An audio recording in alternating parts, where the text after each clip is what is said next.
The game is mine. The game is mine. The game is mine.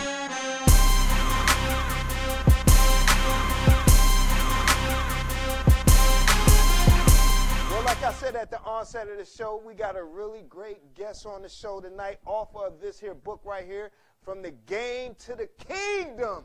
Huh? Sounds very interesting, right? Well, we have the author right here, and like I said, youth mentor, Mr. Will Foster. Oh! Yeah, From the Game to the Kingdom. Yeah. And that's a powerful picture, too, on the cover, Will. Thank you. Standing in front of the, a nice whip like that, pieced together. Right. You're saying something. You're giving a message here. From the game to the kingdom. What's your message with this book right here? Converting over to Christianity from the life of the game. Okay. So being entangled with the life of deception. Okay. So yeah. So and then the change, the conversion. So, now let me ask you a question. When you were in the game, did you have any type of religious belief? Oh yeah, I was addicted to the game, God. He was addicted to the game, God. Yeah. So okay. I did whatever deception called for. Whatever deception called for. Yeah, I was a part of it. Do you mind elaborating on that a little bit? Maybe some of the deception. No, that's not you now. Yeah, I understand. Can you elaborate on it?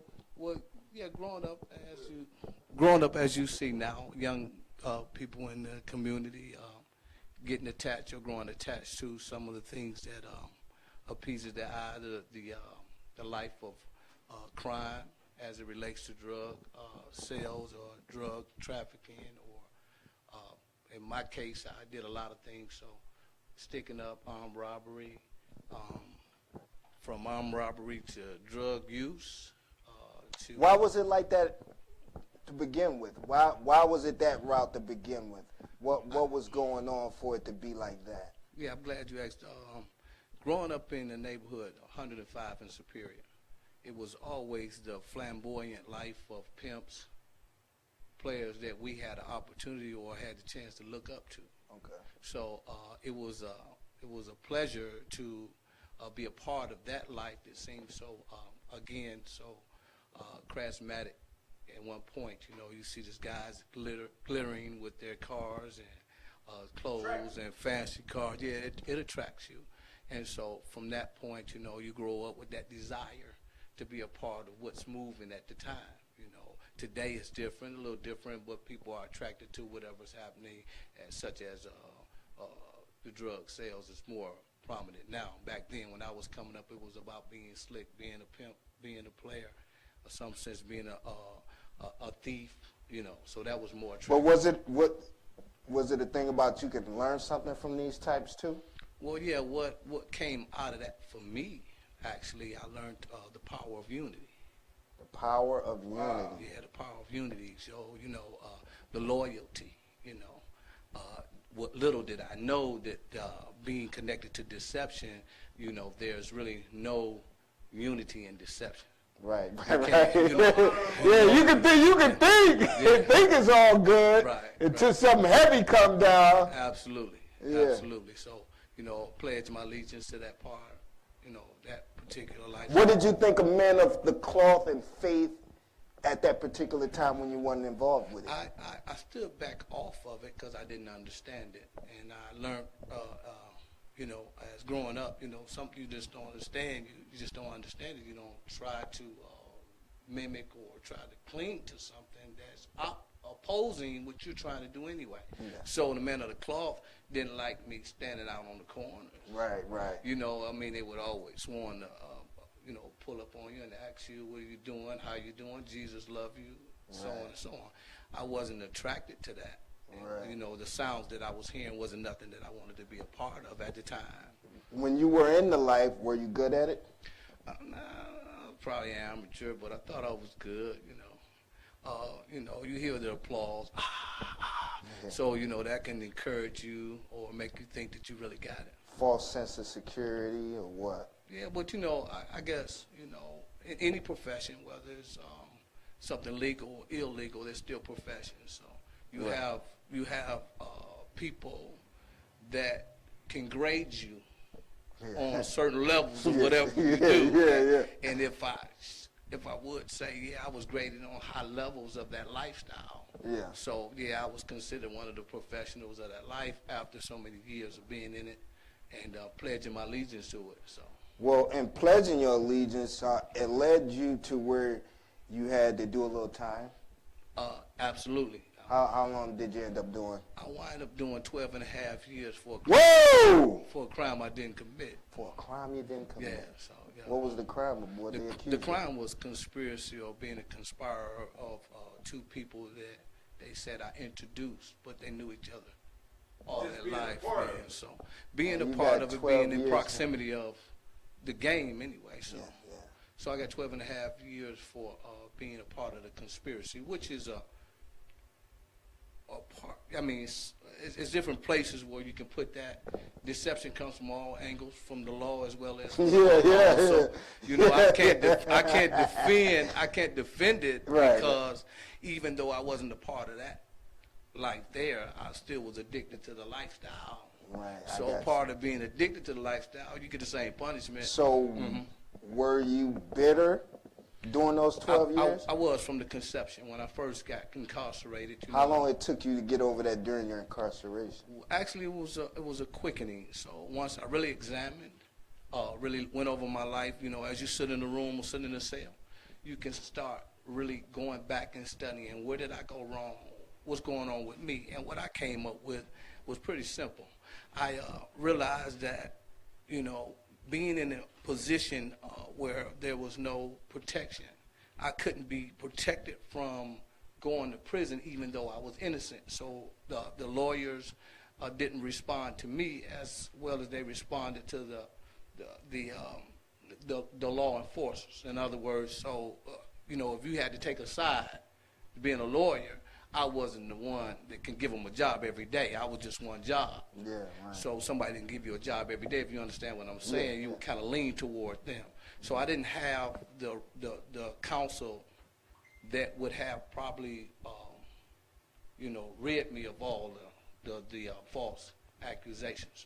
So. And you, at the time, you were married too, right? No, you had a significant other, though. I had a bunch of significant others. Okay, right? So yeah, a lot of that also played a big part of me changing.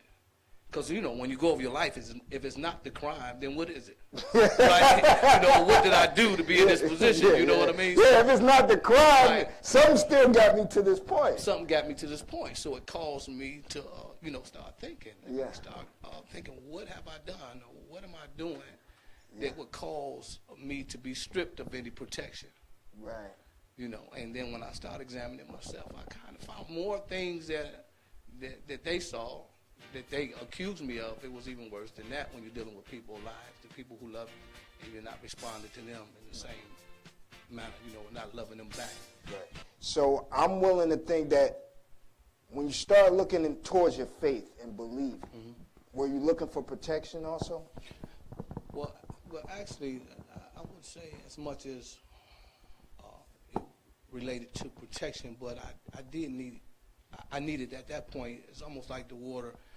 14 years was the sentence that was given to me. So how was I going to get through that being innocent? Now, mind you, everything that I ever done in my life, I did it maybe twice. They may have caught me once for it, but I probably did it twice. But this particular time, it was a wake-up for me. You know, it was like, you know, here I am incarcerated for a crime I didn't commit.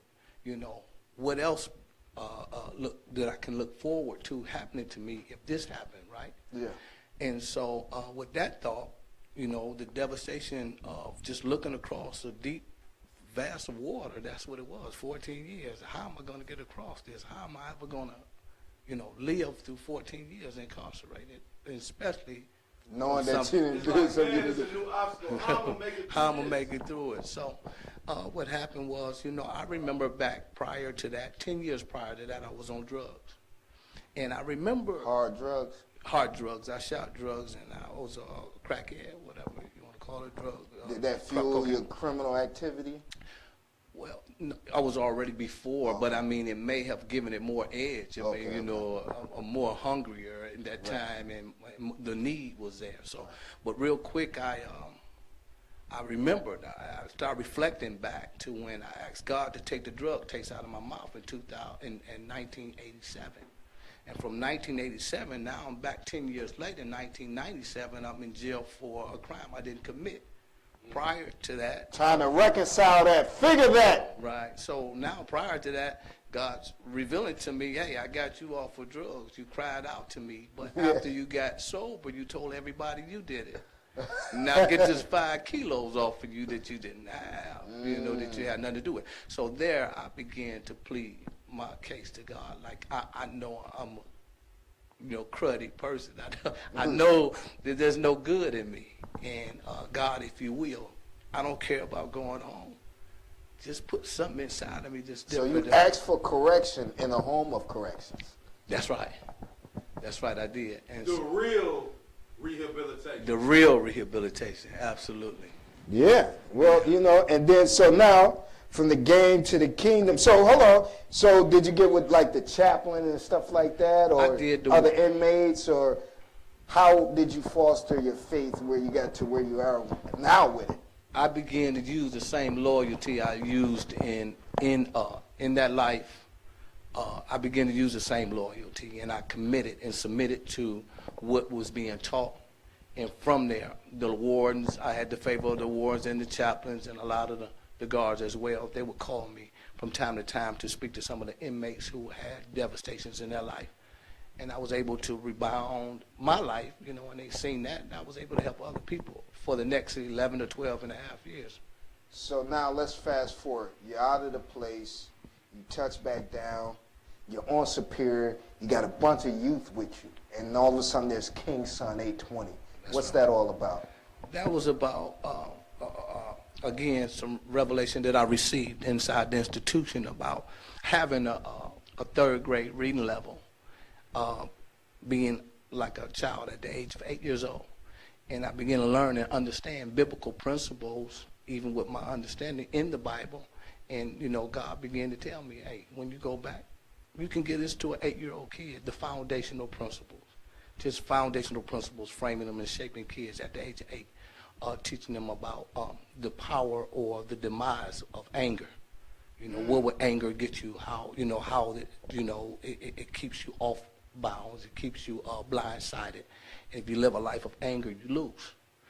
So I was able to bring that back, and I thought that it would be great. God showed me that it would be great to give it to an 8-year-old child. So when I came home, that was my motivation, to find some boys that was hungry or wanted or needed some fathering and mentoring. And you're taking it a step further where you got these guys learning trades. Can you speak a little bit towards what you're doing in the community with King's Son 820 and what they're doing? Okay, yeah. Well, right now we did a cross-training program, workforce development with Land Bank, one of the biggest and strongest property controllers in the country. We had a partnership with them where we train kids, cross-training on different things of construction. Well, what I realized that a lot of the kids didn't want construction, like a lot of them are not able to play basketball. But what I did find that was very important and very needful is the root of foundation. Just give them a springboard of foundation, which is loyalty and submission. And there's nothing in the world they can't do. So right now we're building cabinets. Jesus built cabinets is one of our components. And we teach framework. Well, yeah, they said in the Bible he was a construction worker. Yeah, so absolutely. you're employing construction worker. Yeah. Carpenter and construction worker. Yes. You know what I mean? Hustler. Right. Genie. Right. Yeah, okay. All right. But, yeah. So that's probably one of the concepts. We deal with foundation, framework, and finished work. Foundation, Jesus Christ working with your hands, a carpenter. The Holy Spirit working with your mind. So we did financial literacy. How are the children receiving this that's in your program? I mean, it's a springboard. Like I said, it's something that once they got it, it's like anything else, A, B, C, D, E, F, G. And once you have it, they test it, they try it, and see that it worked. Where are you looking to go with it, with King's Son 820? Like your long-term goal as opposed to short-term goal? We plan to own a lot of real estate in this organization. build this company. You and the students? You and the organization build, they come out and they earn salaries within the organization. So my hope is that God continue to,